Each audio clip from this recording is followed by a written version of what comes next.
जय हिंद साथियों, बिहार पुलिस सिपाही की परीक्षा के लिए आज के इस वीडियो में जीके, जीएस और करंट अफेयर्स के 65 मोस्ट वीवीआई क्वेश्चंस को लेकर आए हैं, जो कि आपके एग्जाम के लिए काफ़ी ज़्यादा इम्पोर्टेंट रहेगा। इसलिए आप सभी सेशन को बिना स्किप किए लास्ट तक पूरा ध्यानपूर्वक देखें।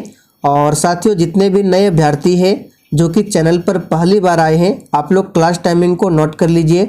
डेली रात 8 बजे आपको बिहार पुलिस के लिए इस चैनल पर लाइव चैट के साथ क्लास मिलेंगे। तो चलिए फटाफट से आप सभी लाइव में जुड़ जाइए। सभी को गुड इवनिंग, गुड इवनिंग। तो चलिए सेशन की शुरुआत करते हैं आज के प्रश्नों से। तो पहला प्रश्न है, निम्नलिखित में से किस देश ने द्वितीय विश्व युद्ध में पर्ल हार्बर पर आक्रमण किया था? वेरी इंपॉर्टेंट प्रश्न है। चलिए आप सभी आंसर बताइए। और साथियों, आंसर करने के लिए आप लोगों को नीचे लाइव चैट का ऑप्शन मिल रहा होगा, इसलिए प्रत्येक स्टूडेंट को नीचे लाइव चैट में अपना अपना आंसर देना है, जिससे आपका प्रॉपर तरीके से रिवीजन भी होगा। तो किस देश ने द्वितीय विश्व युद्ध में पर्ल हार्बर पर आक्रमण किया था? तो याद रखिएगा, जापान देश ने। यहाँ पर बी ऑप्शन आपका सही जवाब है। कब किया था? तो 1941 में।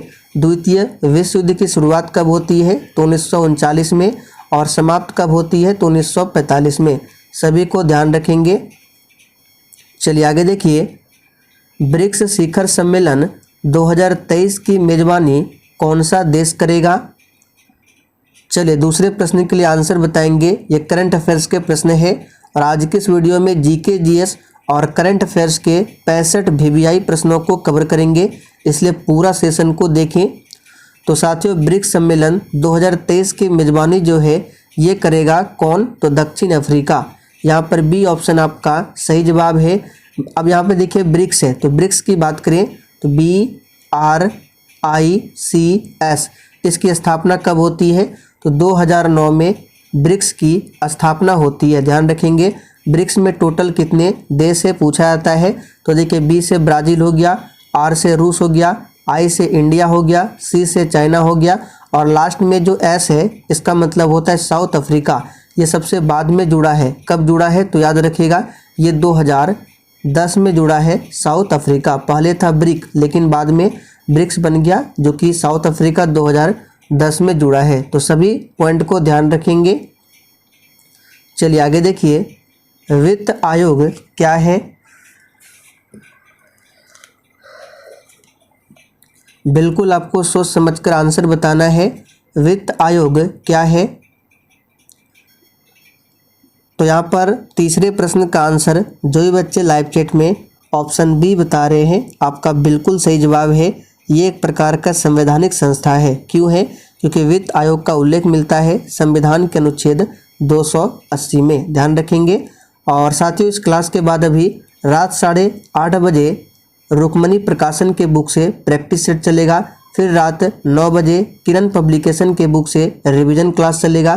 तो सभी क्लास को अटेंड करें। बिहार पुलिस के लिए आपको इस चैनल पर 3 क्लास दिए जाते हैं, रात 8 बजे, 8:30 बजे और 9 बजे। और टॉपिक वाइज जीके, जीएस के लिए आप लोग शाम 7:30 बजे की क्लास को देख सकते हैं। ये क्लास आपको मेरे दूसरे चैनल पर मिलेगा। उस चैनल का नाम है दिवाकर स्टडी IQ। चलिए आगे देखिए, संयुक्त राष्ट्र संघ के बजट पर विचार करने एवं अनुमोदित करने की जिम्मेदारी किसकी है?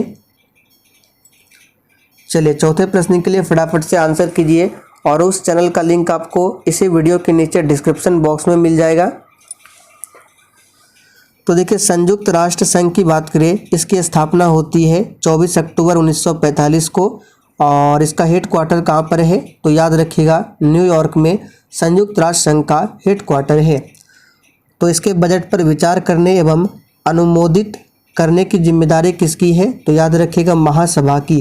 यहाँ पर बी ऑप्शन आपका सही जवाब है। चलिए आगे देखिए, अंतर्राष्ट्रीय न्यायालय की सरकारी भाषाएं क्या है? चलिए आप सभी 5 के लिए फटाफट से आंसर कीजिए। अंतर्राष्ट्रीय न्यायालय की सरकारी भाषाएं क्या है?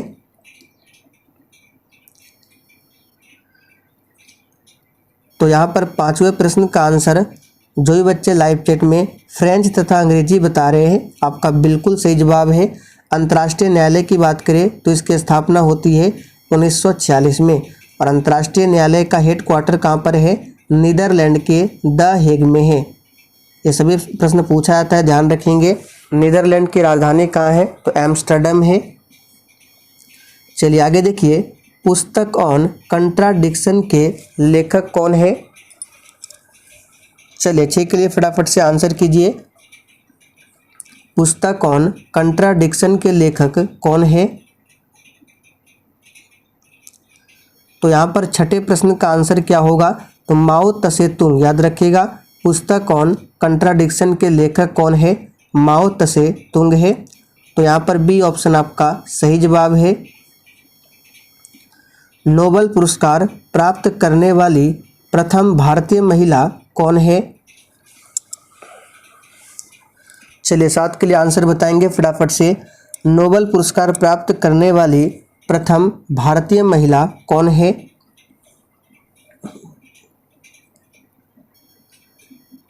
तो यहाँ पर 7वें प्रश्न का आंसर जो भी बच्चे ऑप्शन डी बता रहे हैं उनका बिल्कुल सही जवाब है। कौन है? Mother Teresa. लेकिन अगर पूछे कि नोबेल पुरस्कार प्राप्त करने वाली सिर्फ प्रथम महिला कौन है, तो याद रखिएगा मैडम क्यूरी। सभी फैक्ट को ध्यान रखेंगे। मदर टेरेसा को कब दिया गया था नोबेल पुरस्कार? तो 1979 में। और मदर टेरेसा को भारत रत्न से कब सम्मानित किया गया था? 1980 में। यह प्रश्न काफ़ी ज़्यादा इम्पोर्टेंट रहेगा, इस पर स्टार मार्क कर ले। वर्तमान में राष्ट्रीय मानवाधिकार आयोग के 8वें अध्यक्ष कौन है? मोस्ट वीवीआई क्वेश्चन है। चलिए फटाफट से आंसर कीजिए। और साथियों, सेशन को तैयार करने में हमने काफ़ी मेहनत की है, इसलिए आप सभी से रिक्वेस्ट है कि आप सभी सेशन को दिल से एक बार ज़रूर लाइक कर दें। चलिए फटाफट से लाइक कर दीजिए, वेट कर रहे हैं। तो उम्मीद करते हैं आप लोगों ने सेशन को लाइक कर दिया होगा। तो वर्तमान में राष्ट्रीय मानवाधिकार आयोग के अध्यक्ष कौन है? तो याद कर लीजिए, अरुण कुमार मिश्रा। यहाँ पर पहला ऑप्शन आपका सही जवाब है, अरुण कुमार मिश्रा। अब देखिए, मानवाधिकार की बात करें तो मानवाधिकार दिवस कब मनाया जाता है? 10 दिसंबर को। इसे भी ध्यान रखें, 10 दिसंबर को मनाया जाता है। पृथ्वी के भूपटल में सर्वाधिक क्या है?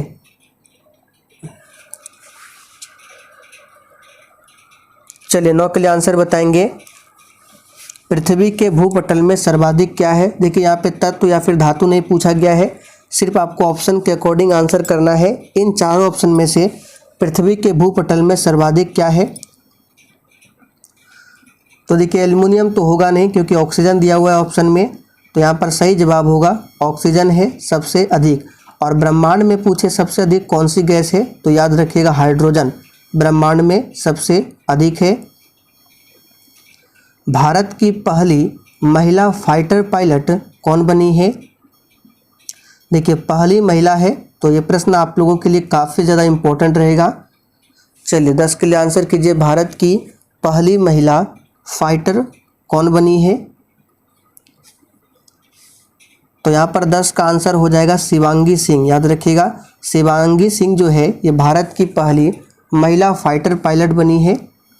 चलिए आगे देखिए, लिग्नाइट को प्रायः कहा जाता है। चलिए 11 के लिए फटाफट से आंसर बताएंगे। और साथियों, बिहार पुलिस के लिए जितने भी इम्पोर्टेंट नोट्स है और साथ में पीडीएफ है, सभी आपको टेलीग्राम चैनल पर मिल जाएगा। टेलीग्राम का लिंक इसी वीडियो के नीचे डिस्क्रिप्शन बॉक्स में है, जाकर ज्वाइन कर लीजिए। तो लिग्नाइट को क्या कहा जाता है? तो भूरा कोयला यानी कि ब्राउन कोल। यहाँ पर पहला ऑप्शन आपका सही जवाब है। कोयला देखिए 4 प्रकार के हैं, जिसमें सबसे उच्चतम कोटि का कोयला जो है एंथ्रासाइट है, और सबसे लो क्वालिटी का कोयला क्या होता है? तो पीट। चलिए आगे देखिए, न्यूजीलैंड की राजधानी कहाँ पर है? चलिए 12 के लिए फटाफट से आंसर कीजिए। न्यूजीलैंड की राजधानी कहाँ पर है? और साथियों, आज के इस प्रैक्टिस सेट में आपके जितने भी प्रश्न सही होंगे, आपको सेशन के लास्ट में कमेंट करके अपना अपना स्कोर जरूर बताना है। आज के इस सेट में टोटल 65 प्रश्न है। और चलिए आज आपको टारगेट देते हैं 50 प्रश्न सही करने का। तो आपको ध्यान रखना है 65 प्रश्न में से कम आज आपको 50 प्रश्न सही करने हैं। तो न्यूजीलैंड की राजधानी वेलिंगटन बिल्कुल सही दिए हैं। भारत के शिक्षा मंत्री कौन है? चलिए 13 के लिए आंसर कीजिए। वर्तमान में भारत के शिक्षा मंत्री कौन है?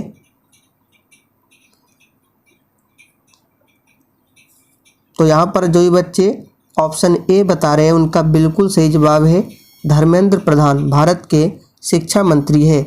चलिए आप लोग कमेंट करके बताइए वर्तमान में बिहार के शिक्षा मंत्री कौन है? प्रसिद्ध संगीतज्ञ तानसेन का मकबरा कहाँ पर स्थित है? तानसेन किसके दरबार में थे? तो आप सभी जानते हैं अकबर के दरबार में।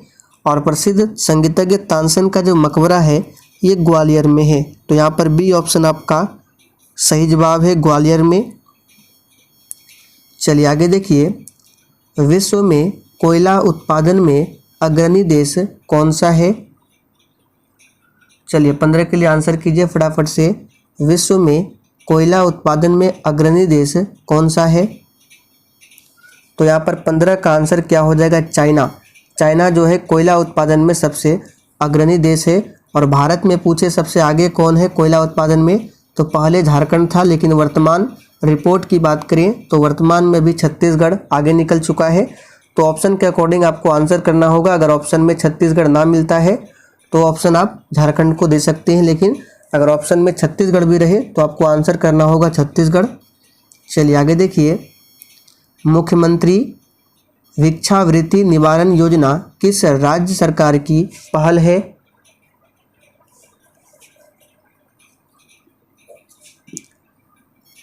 तो यहाँ पर 16 का आंसर क्या हो जाएगा? तो याद रखिएगा इसका सही जवाब है बिहार। सर्वोदय शब्द का प्रयोग सर्वप्रथम किसने किया था? चलिए 17 के लिए फटाफट से आंसर कीजिए। सर्वोदय शब्द का प्रयोग सर्वप्रथम किसने किया था? तो यहाँ पर इस प्रश्न का सही जवाब है महात्मा गांधी ने सबसे पहले सर्वोदय शब्द का प्रयोग किया था। विनोबा भावे की बात करें तो भूदान आंदोलन से संबंधित है विनोबा भावे। बम्बई में नाविक विद्रोह की शुरुआत कब होती है? चलिए मोस्ट वीवीआई प्रश्न है, इसको मार्क करके रखिए। बम्बई में नाविक विद्रोह की शुरुआत कब होती है? तो यहाँ पर 18वें प्रश्न का सही जवाब है 18 फरवरी 1946 को ध्यान रखेंगे, 18 फरवरी 1946। चलिए आगे देखिए, निम्नलिखित क्षेत्रों में से किस में याकू जनजाति पाई जाती है? चलिए 19 के लिए फटाफट से आंसर कीजिए। निम्नलिखित क्षेत्रों में से किस में याकू जनजाति पाए जाते हैं? तो प्यारे साथियों, याकू जनजाति जो है ये पाए जाते हैं टुंड्रा प्रदेश में। इस प्रश्न को शायद हमने आपको पहले भी बताया था, तो याद रखिएगा टुंड्रा प्रदेश में याकू जनजाति पाए जाते हैं। और कांगो बेसिन की बात करें तो यहाँ पर पिग्मीज पाए जाते हैं। सहारा मरुस्थल विश्व का सबसे बड़ा मरुस्थल है। भारतीय संविधान की कौन सी अनुसूची दल बदल से संबंधित प्रावधान से संबंधित है? चलिए 20 के लिए फटाफट से आंसर कीजिए। और साथियों आप सभी डेली क्लास को अटेंड कीजिए और जितने भी हम आपको एक्स्ट्रा फैक्ट को बताते हैं उनको लिखने का प्रयास जरूर क्या करें। तो यहाँ पर 20 का आंसर क्या हो जाएगा? 10वीं अनुसूची। याद रखिएगा 10वीं अनुसूची को संविधान में कब जोड़ा गया था? तो 1985 में। कौन सा संविधान संशोधन था? तो 52वां। देखिए मूल संविधान में टोटल 8 अनुसूचियाँ थी, वर्तमान में 12 है। तो 8 से 9वीं अनुसूची को कब जोड़ा गया था? तो 1951 में 9वीं अनुसूची को जोड़ा गया था, जो कि संविधान में पहला संशोधन हुआ था। और 10वीं अनुसूची को 1985 में। और 11वीं अनुसूची को कब जोड़ा गया था? तो जो 73वां संशोधन है जो कि पंचायती राज से संबंधित है, तो 11वीं अनुसूची को जोड़ा गया था। चलिए आप लोग कमेंट करके बताइए 12वीं अनुसूची ये किससे संबंधित है? वेरी इंपॉर्टेंट है, आंसर जरूर करना है। निम्नलिखित में से कौन सा अकोशिकीय जीव है? देखिए अकोशिकीय का मतलब क्या होता है? कोशिका नहीं होता है, उसमें कोशिका अनुपस्थित होता है। तो कौन सा जीव है? तो सही जवाब है वायरस, यानी कि विषाणु में जो है कोशिका उपस्थित नहीं होता है। तो यहाँ पर बी ऑप्शन आपका सही जवाब है, विषाणु। फ्रांस में मानव अधिकारों की घोषणा कब की गई? चलिए 22 के लिए आंसर कीजिए फटाफट से। और देखिए अभी तक आप लोगों ने सेशन को लाइक नहीं किया है तो देखिए सेशन पसंद आता है तो प्लीज़ सेशन को ज़रूर लाइक कर दें। तो फ्रांस में मानव अधिकारों की घोषणा कब की गई है? तो याद रखिएगा 27 अगस्त 1789 में। और 1789 में ही फ्रांस की क्रांति होती है, जबकि रूस की क्रांति 1917 में। बिहार में घोघा झील कहाँ पर स्थित है?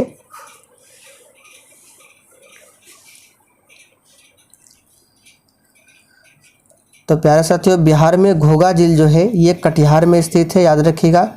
एक पूछा जाता है कांवर झील, जो कि कहाँ पर है? तो बेगूसराय में है।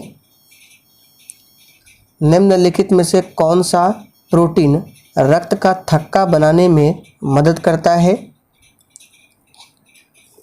चलिए 24 के लिए आंसर कीजिए। अब देखिए बच्चे यहाँ पर कंफ्यूज होंगे, या तो आंसर करेंगे हिपेरिन को या फिर फाइब्रिनोजेन को या फिर विटामिन के को। तो यहाँ पे देखिए विटामिन नहीं पूछा गया है तो डी तो होगा नहीं। अब प्रोटीन की बात करें तो क्या पूछा गया है? रक्त का थक्का बनाने में मदद करता है, तो ये है फाइब्रिनोजेन। ये क्या करता है? रक्त का थक्का बनाने में मदद करता है। जबकि हिपेरिन क्या है? तो यह भी एक प्रकार का प्रोटीन ही है, लेकिन ये क्या करता है? शरीर के अंदर ये रक्त को थक्का बनने से रोकता है। फिर से रिपीट कर देते हैं, हिपेरिन क्या करता है? शरीर के अंदर रक्त को थक्का बनने से रोकता है। और फाइब्रिनोजेन क्या करता है? रक्त को थक्का बनाता है। और विटामिन के भी क्या करता है? रक्त को थक्का बनाता है। सभी को ध्यान रखें। भारत की अधिकांश वर्षा किस मानसून के कारण से होती है? चलिए इस प्रश्न को तो हमने आपको एक्स्ट्रा फैक्ट में बहुत बार बताया है, तो अगर आप एक्स्ट्रा फैक्ट को ध्यानपूर्वक सुनते हैं तो बिल्कुल आराम से आंसर कर सकते हैं। चलिए तो बहुत ही सिंपल है, यहाँ पर सभी का सही है, दक्षिण पश्चिम मानसून। निम्नलिखित में से दक्षिण भारत की दूसरी सबसे ऊंची चोटी कौन सी है?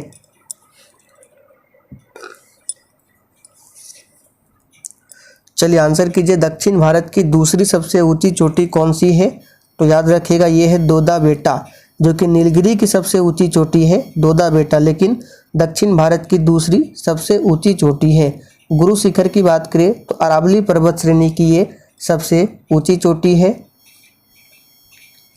खसरा रोग का कारण क्या है?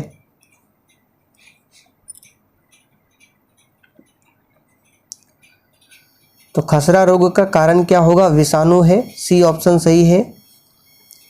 हर्षचरित के अनुसार हर्ष की मंत्री परिषद में अश्व सेना का प्रधान क्या कहलाता था? चलिए 28 के लिए आंसर कीजिए फटाफट से। देखिए हर्षचरित की बात करें तो इसके दरबारी कवि थे बाणभट्ट, याद रखिएगा बाणभट्ट। तो बाणभट्ट ने ही हर्षचरित की रचना की है। बाणभट्ट किसके दरबारी कवि थे? तो हर्षवर्धन। हर्षचरित नहीं, ये तो पुस्तक का नाम है। तो याद रखिएगा हर्षवर्धन के दरबारी कवि कौन थे? बाणभट्ट, जिन्होंने रचना की है हर्षचरित की। तो यहाँ पर सही जवाब क्या हो जाएगा? अश्व सेना का प्रधान क्या कहलाता था? तो कुंतल। 10 कुमार चरित के लेखक कौन है? चलिए तो बहुत ही सिंपल प्रश्न है, 10 कुमार चरित के लेखक कौन है? तो दंडी है। चलिए आगे देखिए, निम्न में से कौन बौद्ध धर्म के त्रिरत्न में शामिल नहीं है?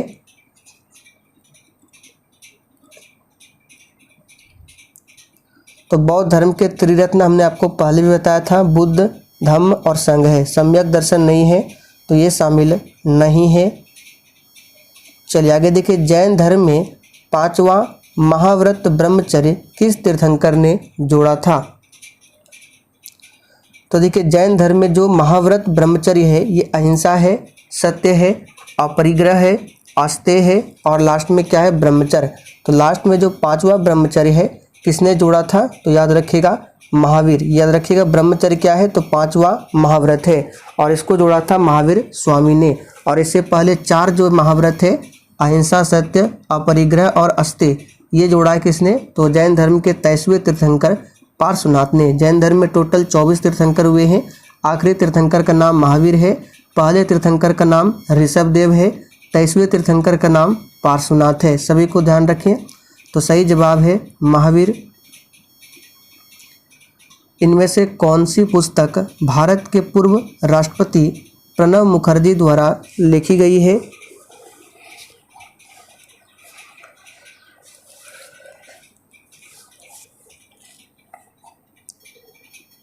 तो यहाँ पर 32 का आंसर क्या हो जाएगा, याद रखिएगा, उपर्युक्त सभी। The collision year, the turbulent year और द ड्रामेटिक डिकेड, ये सभी पुस्तक जो है प्रणब मुखर्जी द्वारा लिखी गई है। निम्नलिखित में से कौन सा भारत का पहला समाचार पत्र था?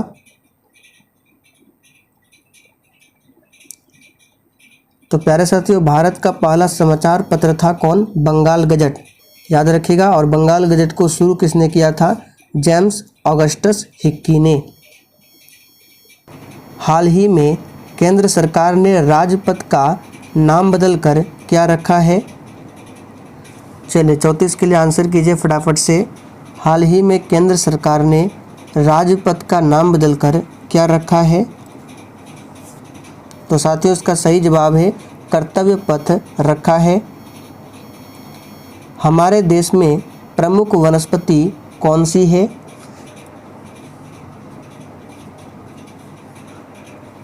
तो हमारे देश में प्रमुख वनस्पति कौन सी है? तो ये पतझड़ वन है।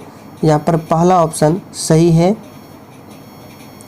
छत्तीसगढ़ में कोरबा किस लिए जाना जाता है? तो याद कीजिए, अभी हमने आपको थोड़ी देर पहले बताया था कोयला का उत्पादन में सबसे अग्रणी राज्य हो गया छत्तीसगढ़। तो छत्तीसगढ़ में जो कोरबा क्षेत्र है ये कोयला के लिए प्रसिद्ध है। तो यहाँ पर पहला ऑप्शन सही जवाब है। भारत में राज्यों के सड़क मार्ग की लंबाई में प्रथम स्थान किस राज्य का आता है?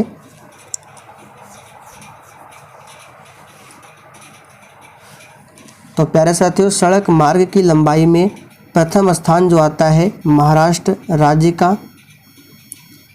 बलुआ पत्थर के रूपांतरित रूप को क्या कहते हैं? चलिए फटाफट से आंसर बताइए। बलुआ पत्थर के रूपांतरित रूप को क्या कहते हैं? तो बिल्कुल सही आंसर दिए हैं, इसे क्वार्ट्ज कहा जाता है, क्वार्ट्जाइट। संयुक्त राज्य अमेरिका में सिलिकॉन वैली कहाँ पर अवस्थित है? और भारत में सिलिकॉन वैली पूछे कहाँ पर स्थित है? तो बेंगलुरु को सिलिकॉन सिटी के नाम से जाना जाता है। लेकिन संयुक्त राज्य अमेरिका में सिलिकॉन वैली कहाँ पर अवस्थित है? तो कैलिफोर्निया में। यहाँ पर बी ऑप्शन सही है, कैलिफोर्निया। मौना लोवा एक सक्रिय ज्वालामुखी है, कहाँ का? चलिए अलास्का का, हवाई द्वीप का, इटली का या फिर जापान का? तो मौना लोवा जो एक ज्वालामुखी है जो कि एक्टिव वोल्केनो है, ये हवाई द्वीप का क्या है? Active volcano. ट्रांसफार्मर किस पर कार्य करता है, यानी किस में काम करेगा? एसी परिपथ में, डीसी में या फिर दोनों में? तो ट्रांसफार्मर जो है ये एसी परिपथ में काम करता है, ना कि डीसी में। तो पहला ऑप्शन सही है। चलिए आगे देखिए, WTO का पूर्ववर्ती नाम क्या है? देखिए इस प्रश्न को हमने आपको रुक्मणी प्रकाशन के प्रैक्टिस सेट के बुक में बताया था। तो WTO की जो स्थापना हुई थी 1955 में। इससे पहले इसका नाम था गैट, याद कीजिए, हमने बताया था गैट से WTO कब बना? तो 1955 में। तो इसका पूर्ववर्ती नाम क्या हो जाएगा? गैट। इसका हेडक्वार्टर जेनेवा में है। संगीत यंत्र तबला का आविष्कार निम्न में से किसने किया था?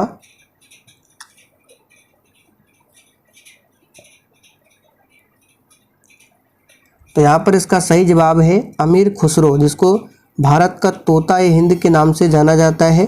अमीर खुसरो ने किया था। डंकन पास निम्नलिखित में से किसके बीच स्थित है? चलिए 44 के लिए आंसर कीजिए। डंकन पास निम्नलिखित में से किसके बीच अवस्थित है? तो याद रखिएगा ये दक्षिणी और लिटिल अंडमान के मध्य अवस्थित है, ध्यान रखेंगे। और 10 डिग्री चैनल पूछे तो अंडमान और निकोबार के मध्य में है। ब्राउन शुगर क्या है? चलिए आंसर कीजिए, ब्राउन शुगर क्या है?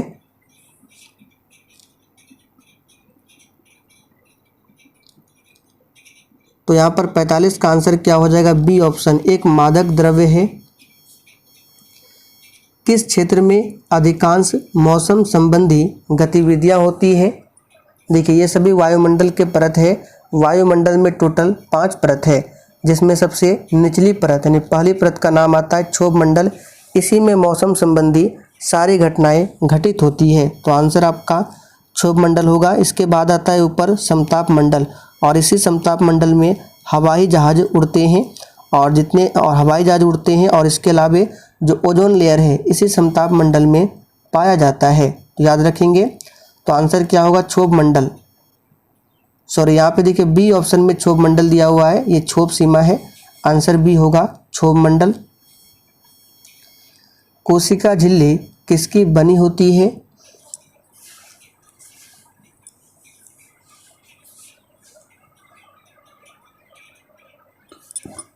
तो यहाँ पर इसका सही जवाब है फर्स्ट ऑप्शन, फास्फोलिपिड की बनी होती है कोशिका झिल्ली।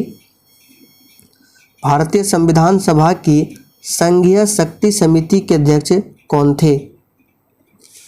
चलिए 48 के लिए आंसर कीजिए। यहाँ पे भारतीय संविधान सभा की संघीय शक्ति समिति बताना है, ना कि प्रांतीय समिति।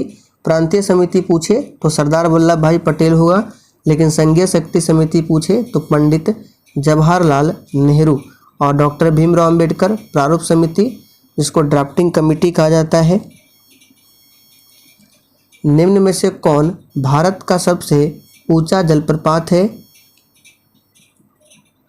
चलिए 49 के लिए आंसर कीजिए, भारत का सबसे ऊंचा जलप्रपात कौन सा है? तो प्यारे साथियों यहाँ पर क्या हो जाएगा सही जवाब? तो कुंचिकल जलप्रपात ये सबसे ऊंचा है, जो कि कर्नाटक में वराही नदी पर है। दूध सागर की बात करें मांडवी नदी पर है। धुआंधार ये नर्मदा नदी पर है। विश्व विरासत दिवस कब मनाया जाता है? चलिए बिल्कुल सोच समझकर आंसर करना है। विश्व विरासत दिवस कब मनाया जाता है? तो साथियों विश्व विरासत दिवस प्रत्येक वर्ष 18 अप्रैल को मनाया जाता है। 5 जून को विश्व पर्यावरण दिवस मनाया जाता है। चलिए आगे देखिए, छाया में पनपने वाले पौधे को क्या कहते हैं? चलिए आंसर कीजिए फटाफट से। छाया में पनपने वाले पौधे को क्या कहते हैं? तो यहाँ पर 51 का आंसर क्या हो जाएगा? सी ऑप्शन, सियोकाइट्स कहा जाता है। मनुष्य में मुख्य श्वसन अंग कौन सा है? तो बहुत ही सिंपल है, आंसर क्या हो जाएगा? फेफड़ा। चलिए आगे देखिए, निम्न में कौन सी बीमारी श्वसन तंत्र से संबंधित है?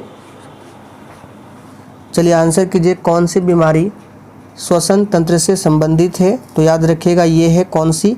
तो ये है टीबी और निमोनिया, ये दोनों जो है श्वसन तंत्र से संबंधित है। तो सही जवाब है डी ऑप्शन। उच्च रक्तचाप की अवस्था को क्या कहते हैं?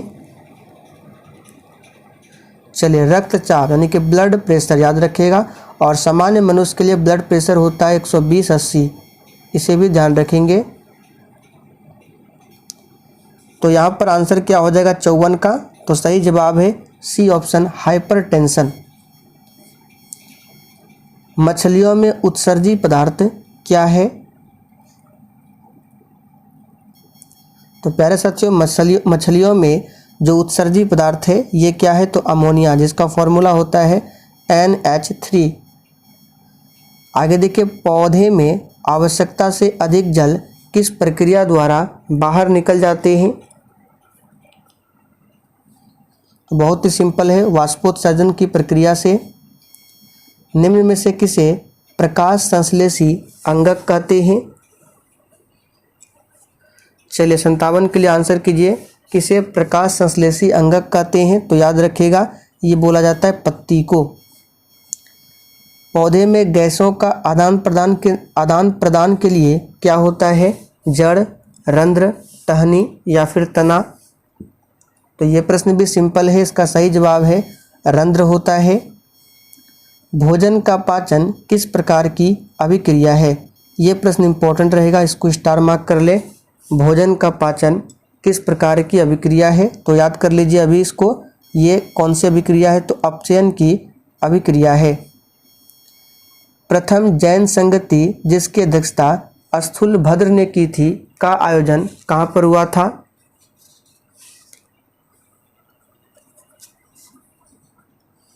तो देखिए प्रथम जैन संगति जो है चंद्रगुप्त मौर्य के शासन काल में हुआ था, पाटलिपुत्र में। यहाँ पर बी ऑप्शन सही है।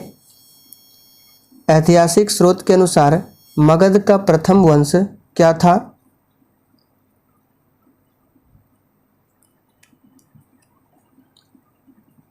तो मगध का प्रथम वंश था कौन सा? तो हर्यक वंश। यहाँ पर पहला ऑप्शन सही है।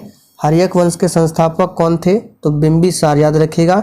और बिंबिसार से संबंधित एक प्रश्न याद रखना है, बिंबिसार ने ही अस्थाई सेना प्रारंभ की थी, यानी अस्थाई सेना रखी थी बिंबिसार ने। पूछा जाता है कि मगध वंश का किस शासक ने अस्थाई सेना रखी थी? तो बिंबिसार ने।